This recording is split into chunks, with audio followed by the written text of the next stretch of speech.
श्री गोदारंगे, श्री गोदारंगे भजो रे मन श्री गोदारंगे, श्री गोदारंगे भजो रे मन श्री गोदारंगे, श्री गोदारंगे भजो रे मन श्री गोदारंगे, श्री गोदारंगे भजो रे मन श्री गोदारंगे। तो कहने का तात्पर्य, सबसे बड़ी शिक्षा हमारा सदा का साथी, हर क्षण क्षण का साथी। आप देख लीजिएगा, अभी अपनी नासिका को पकड़ के देख लीजिए, एक मिनट में आपको प्रमाण मिल जाएगा कि कौन है आपके पास में, कौन आपके अंदर रग रग में भड़क रहा है, कौन धड़क रहा है। इसलिए हे कृपालु प्रभु, तुम अपने पद पंकज में मेरे मन रूपी राजहंस को शीघ्रता से शीघ्र लगा दो। प्रार्थना करनी चाहिए, अन्यथा प्राण प्रयाण के समय वात पित्त कफ के कारण जब कंठ अवरुद्ध हो जाएगा, जब अंतिम समय आएगा, तब ये वात पित्त कफ गले में फंस जाता है, तो तुम्हारा पतित पावन नाम कहां से निकल पाएगा। सोचिए, हे करुणा के सागर, हमारे इस पाद अर्चन की लालसा को बलवत्ती कर अपने पाद पद्मों का भ्रमर बना लो। आपका मन भौरे की तरह भगवान का ध्यान करने लगे, रसपान करने लगे, जिससे हमारी पाद सेवन अर्चा तुम्हें स्वीकार हो। भगवान मन को गढ़ने वाले हैं, तो क्या प्रार्थना करें, हे मन गढ़ चंद्र, हम हमेशा की तरह धूप दीप चंदन पुष्प पदार्थ नैवेद्य सजाकर तुम्हारी प्रतीक्षा कर रहे हैं, किंतु तुम सुनते नहीं। पता नहीं किस कारण तुम हमारे प्रति उदासीन हो गए हो, किंतु हमने भी हार नहीं मानी। हमें अटूट विश्वास है कि तुम हमारी पूजा स्वीकार करने अवश्य आओगे। ये कहते ना, जब तक विश्वास नहीं है तब तक काम नहीं बनता। विश्वास सबसे बड़ा जीवन के अंदर।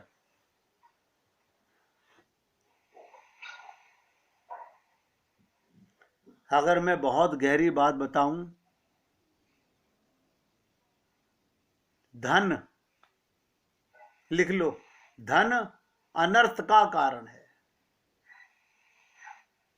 हम इसे दूसरा भगवान मान बैठे हुए हैं। मैंने तो आज तक किसी को नहीं देखा कि धन के दम पर प्राण निकलने से बच गए हो, मृत्यु को टाला जा सका हो। कोई विश्व में ऐसा पैदा नहीं हुआ जो धन पा करके और पतन की ओर ना जाए। ये आपको मूल चीज बता रहा हूं। धन पाकर हम अहंकारी हो जाते हैं।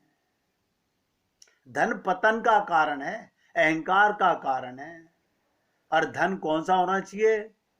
धनवंता सोई जानिए, जापे राम नाम धन होए, प्रेम धन होए। आप कहेंगे कोई प्रमाण भी दे दीजिए साथ साथ में, जिससे हमें पता चले बाली को कौन मिले थे? भगवान राम सुग्रीव को कौन मिले थे? भगवान राम। और सुग्रीव, ध्यान दीजिएगा, बाली का भाई सुग्रीव जब भगवान मिले और उसको राजा बना दिया, बाली को मार दिया, उसके बावजूद ये धन पाकर, ऐश्वर्य पाकर भगवान राम के कार्य को भूल गया। सोचिएगा, ये तो उनकी बात बता रहा हूं जिनको राम ने राजा बनाया। ये माया धन का प्रभाव है। सुग्रीव राज्य पाकर भूल गए कौन? राम। सोचिएगा, इतना बड़ा भक्त, वो अहंकार, वो मद। रामायण में आया है, श्रीमद वक्र न कीन कही, प्रभुता बधिर न काही। वास्तविक भक्त केवल सेवा चाहता है, केवल सेवा रट लो। ये वाक्य मुक्ति नहीं चाहता, भुक्ति नहीं चाहता।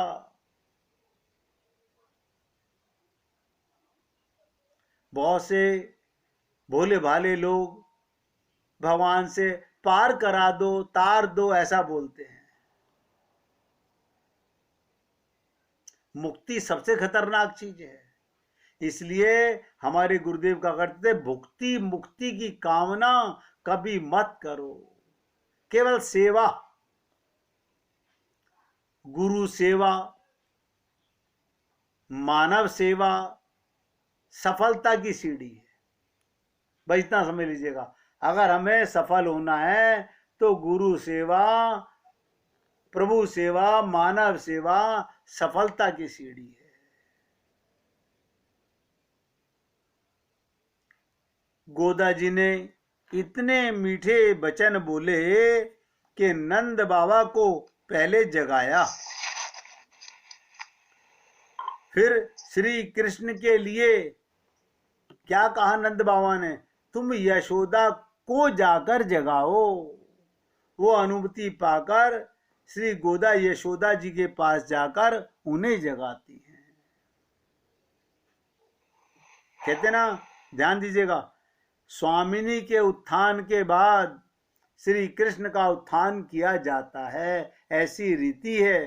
पर यशोदा को न जगाकर पहले नंद जी को क्यों उठाया गया? इसका कारण ये, नंद जी की पुत्र में बहुत अधिक आसक्ति है, इसलिए उनकी सुरक्षा के विचार से पहले चौकीदार को दरवाजे पर सोए हुए थे, उन्हें वहां पाकर पहले उन्हें ही जगाया गया, फिर यशोदा को जगाया गया। जिस प्रकार सीता को नारिणाम उत्तमा वधू कहा गया, उसी प्रकार यशोदा जी स्त्रियों में सर्वश्रेष्ठ हैं। अगर स्त्रियां लता सदृश हैं तो यह है पल्लव के समान। जब लता को कोई हानि होती है तो पल्लव सूखने लगते हैं, उसी प्रकार अगर किसी स्त्री को कोई कष्ट होता है तो यशोदा का मुख मलिन हो जाता है।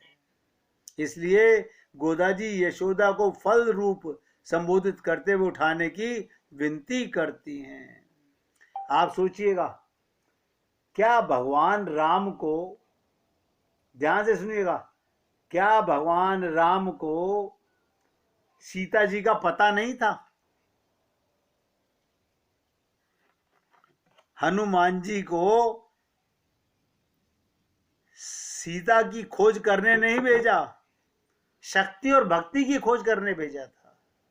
हनुमान जी के माध्यम से हमको एक प्रेरणा दी गई, लेकिन हम लोग अपने मन में क्या सोचते हैं? अगर हनुमान जी ना होते तो, विभीषण ना होता, भगवान राम को ना बताता कि इसके पेट के अंदर अमृत है तो, मतलब हमारे मन के अंदर तो जैसे शब्द आते हैं। हम जानते नहीं ये राम कृपा है। अशोक भाई, आप जब ये डिस्कनेक्ट हो जाता है, आप फोन नहीं मिलाया करो, उस पर जाके क्लिक करोगे ना व्हाट्सएप ग्रुप के ऊपर, तो आ जाएगा उसके अंदर, कॉल के अंदर, ड्यू कॉल में। तो कहने का तात्पर्य भगवान को पाने के लिए पहले भक्ति, शक्ति, शांति की खोज करो। हम लोग सीधे भगवान को पाने की प्रार्थना करते हैं।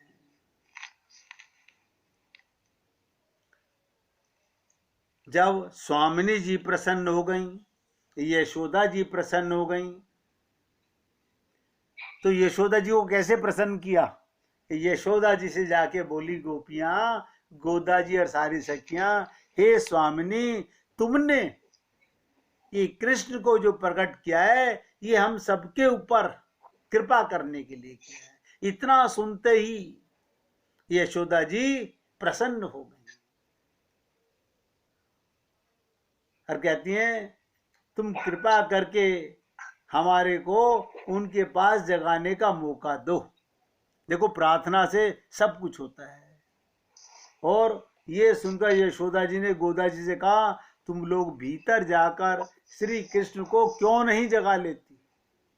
तुम लोग भीतर चली जाओ और उन्हें जगा लो। यशोदा का आदेश पाते ही गोदा भीतर जा पहुंचती है।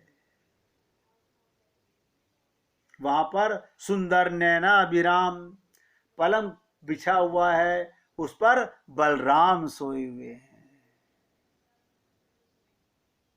अभी कृष्ण तक नहीं पहुंची हैं, ध्यान दीजिएगा। जब कहा अंदर चली जाओ, तो पहले कौन मिला? पहले बलराम मिले। ये बलराम कौन है? ये आचार्य है, वो गुरु हैं। ध्यान दीजिएगा, मैं जो कड़ी आपके सामने लाने वाला हूं, सबसे पहले गुरु की शरणागति आवश्यक है। गुरु भी भगवान तक नहीं पहुंचाएंगे। गुरु जी बलराम जी राधा के पास भेजेंगे कि कृष्ण तक जाना है तो राधा के पास जाइए। भगवान राम भी यही प्रेरणा दे रहे हैं कि पहले सीता से शक्ति, शांति, भक्ति पाने की चेष्टा करो। जिसने शक्ति, शांति और भक्ति नहीं पाई, वो भक्ति भगवान का प्रेम कैसे पाएगा? वो तो अटूट प्रेम है। मैं आप लोगों से निवेदन करता हूं, वो भगवान ही तो है जो आप और हम सबको मिला हुआ है। ये प्रश्न ही गलत हम करते हैं अपने गुरुओं से कि हमें भगवान कैसे मिलेंगे। मैं एक ही बात बोलता हूं, don't ask the wrong question.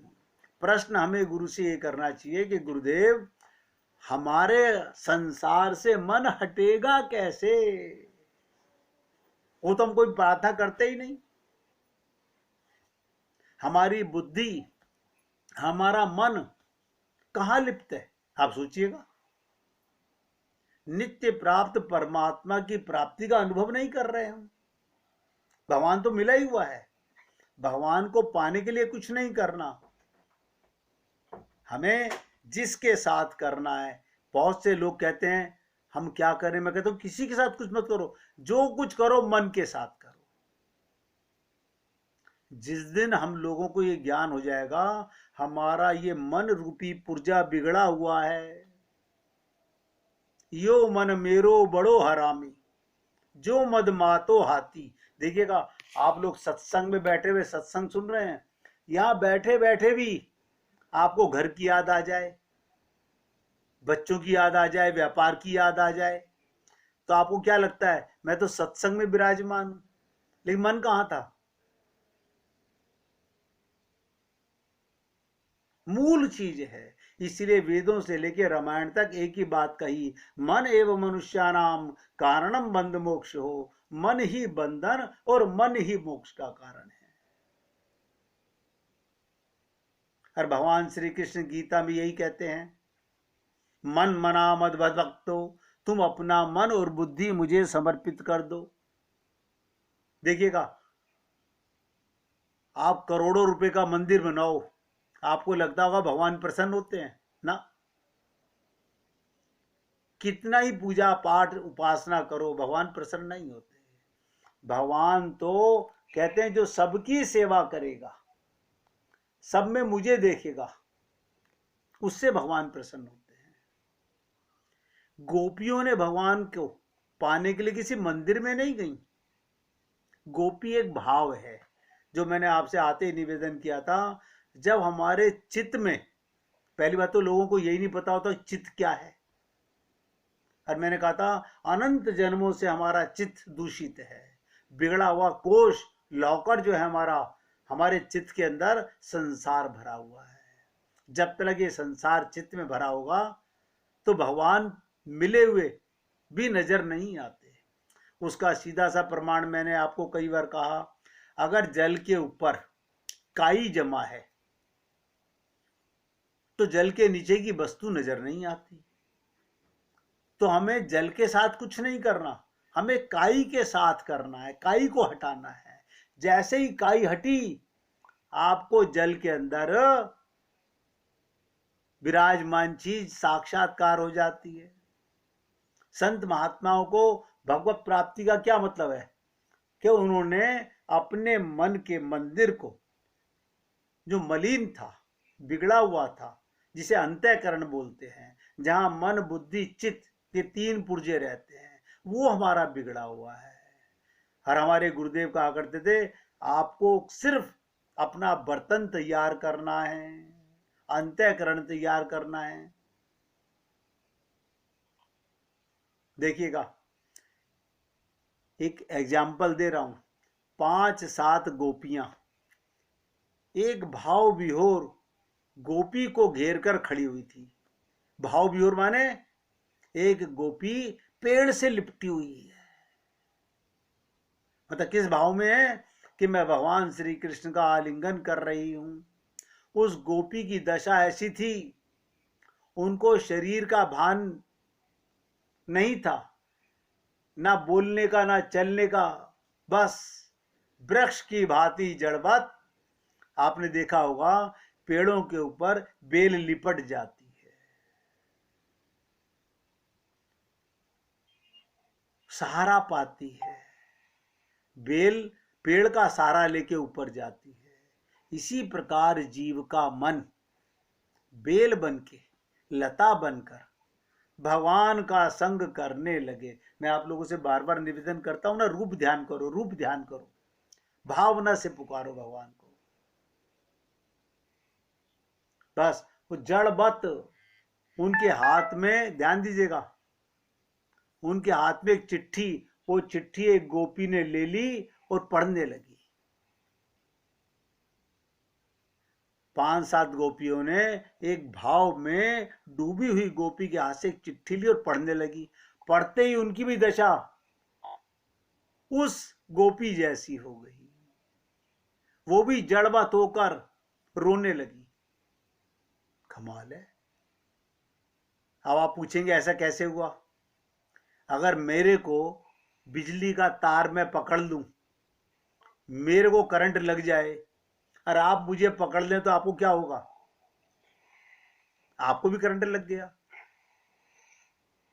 ऐसे संत का संग करो जिसको प्रेम का रोग लग चुका है, भगवान की भक्ति का रोग लग चुका है, जो सिर्फ 24 घंटे एक ही भाव रखता है, बैठत उठत घूमत फिरत बस यही नाद लगाए दे, नर देह जिसने दिया सो प्रिय दरस आए दिखाए दे, यों ही करत कछु दिवस में बेचैनता बढ़ जाएगी, फिर आप ही वह मधुर मूर्ति अंक भर लिपटाएगी। भगवान तो आपके लिए, यहां तक बोलता हूं, जयमाला लेके खड़े हुए हैं। दूल्हा तो माला लेके खड़ा हुआ है कि कोई पत्नी आए गर्दन झुकाए और मैं पहना दूं।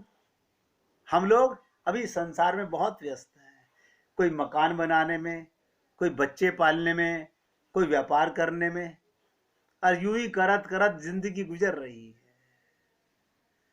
भगवान ने ये देह दिया ही इसलिए, अपनी प्राप्ति के लिए। याद रखिएगा, मैंने कल भी आपसे निवेदन किया था, ये जो माया इकट्ठी कर रहे हो, ये कोई साथ नहीं जाने वाली। कोई परिवार का सदस्य साथ नहीं जाएगा, ये मकान दुकान ये पैसा सब यहीं रखा रह जाएगा। तो कमाई भगवान के प्रेम की करो। तो क्या हुआ, ध्यान से सुनिएगा। जैसे ही उन गोपियों ने वो चिट्ठी पढ़ी, वो भी भावना से जड़बत हो गई, रोने लगी।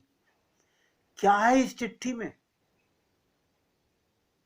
क्या है इस चिट्ठी में? सबके मन में जिज्ञासा आई। तीसरी गोपी ने चिट्ठी पढ़ी, देखिएगा, एक के हाथ में चिट्ठी है और वो अपने आप को भूल चुकी। दूसरी ने पढ़ी, वो भूल गई। तीसरी ने पढ़ी, हाथ में लेकर पढ़ी, उसकी भी वही दशा हुई। चौथी कह रही, अरे दिखाई इसमें क्या ऐसा।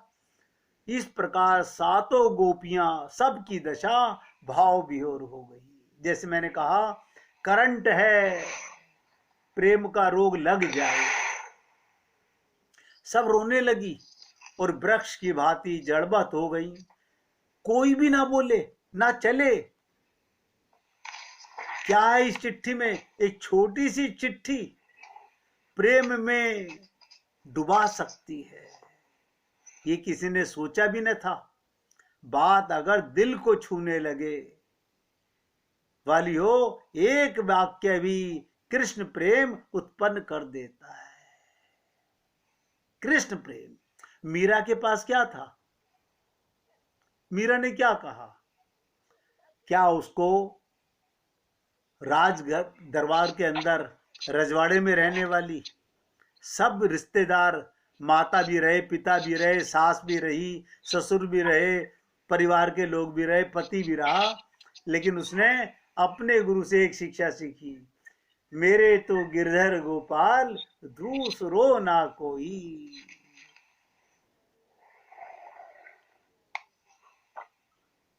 एक गोपी वहां से निकली, सबको भाव में डूबे हुए देखा। देखिएगा, वो 7 गोपियां मद, जैसे मछली तड़पती है ना पानी के बिना, ऐसी उनकी दशा हो गई। उसने भी वो चिट्ठी पढ़ी। चिट्ठी में कृष्ण ने लिखा था, जो भी ये चिट्ठी पढ़ेगी उसके दिल में अवश्य ही मेरे लिए शुद्ध प्रेम होगा, तभी ये चिट्ठी उसके हाथ में जाएगी, नहीं तो नहीं जाएगी।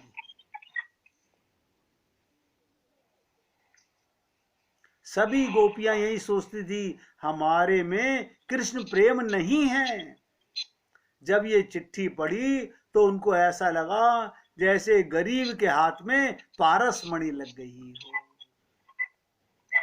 अब आप ही सोचिए, ऐसे आनंद के अवसर पर क्या वाणी बोल सकती है? मैंने आपसे निवेदन किया कि भक्ति के सबसे बड़े आचार्य इस पृथ्वी पर जो हुए, वो हुए नारद जी। नारद जी ने भक्ति पर 84 सूत्र बनाए। पहले आप 1 मिनट भगवान का कीर्तन कीजिए, उसके बाद आगे की चर्चा करते हैं।